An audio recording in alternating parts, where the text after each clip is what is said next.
Little St. James, un coin de paradis pour ses invités prestigieux comme le prince Andrew, Bill Clinton ou le physicien Stephen Hawking.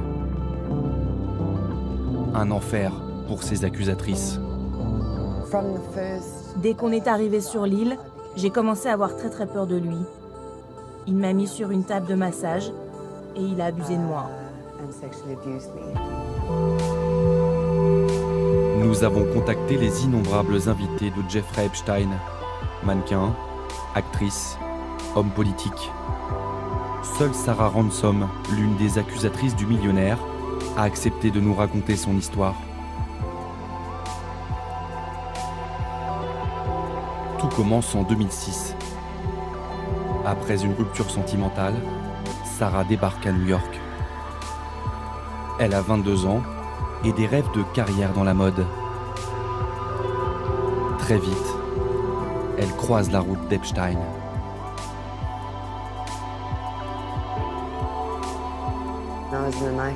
J'étais dans une boîte de nuit et j'ai été approchée par cette fille. Sympa, charmante, belle. Elle a vite compris ma situation. Je n'avais pas beaucoup d'argent. Donc, j'étais une cible facile.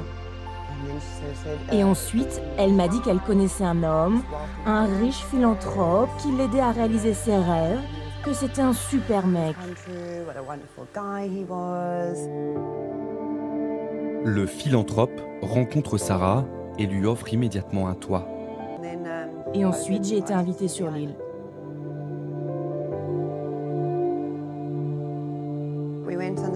On a pris son jet privé.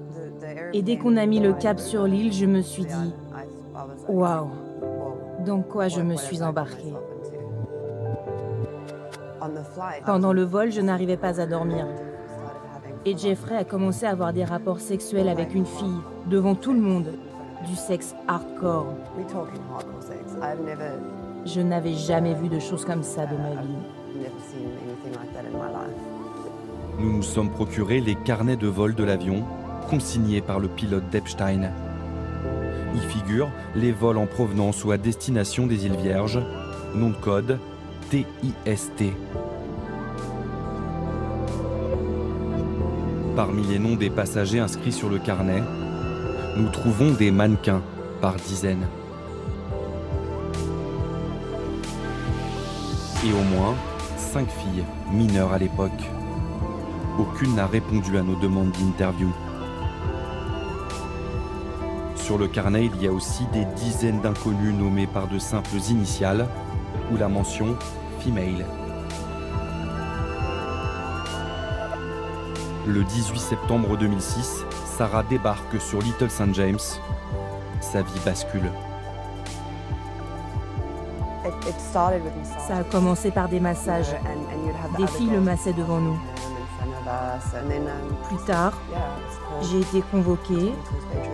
On m'a demandé d'aller dans sa chambre, sur sa table de massage. Et il a abusé de moi. Il m'a violée. Sarah affirme ne pas être la seule à avoir été violée par Epstein sur Little St. James. Selon elle, tout était conçu pour assouvir les appétits sexuels de l'homme d'affaires.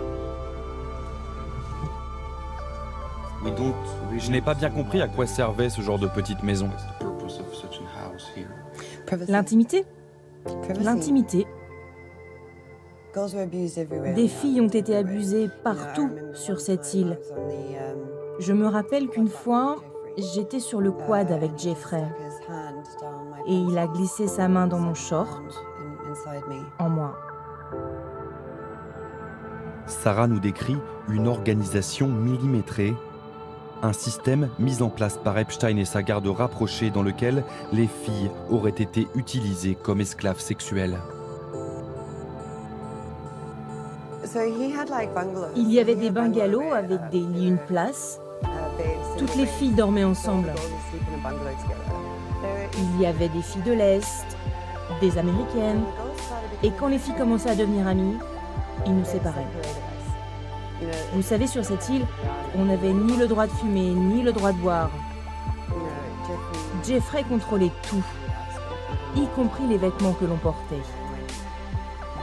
Sur l'île, on nous donnait des bikinis très suggestifs de la marque Victoria's Secret. Et c'était une rotation. Quand je dis rotation, on tournait, l'une après l'autre, tous les jours. On tournait, les mêmes choses se passaient, les mêmes filles sortaient de la chambre, avec les mêmes têtes, effrayées. On était dominés par la peur. Sous l'emprise d'Epstein et de son cercle proche, nous dit-elle, Sarah effectue 5 séjours sur l'île. Mais un soir de décembre 2006, elle craque. Ce jour-là, j'ai été violée 3 fois. C'était le soir, j'ai pris le quad. Comme vous le savez, c'est plein de falaises. Donc j'avais beaucoup de mal à rejoindre la mer. Mais je voulais m'enfuir à la nage, vraiment. Et avant que j'aie pu faire quoi que ce soit, ils m'ont trouvée, à l'autre bout de l'île. Ils savaient exactement où j'étais.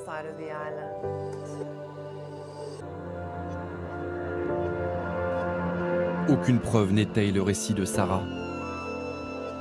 Le millionnaire a-t-il pu compter sur la complicité de ses employés sur l'île? C'est la conviction de Sarah. Elle les accuse de lâcheté, pire, de non-assistance à personne en danger. Il y avait beaucoup de photos de filles nues et il y avait aussi des grosses boîtes remplies de préservatifs partout sur l'île. Donc quand des gens disent qu'ils ne savaient pas, vous ne saviez pas. Bien sûr que si, vous saviez, mais vous n'avez rien fait.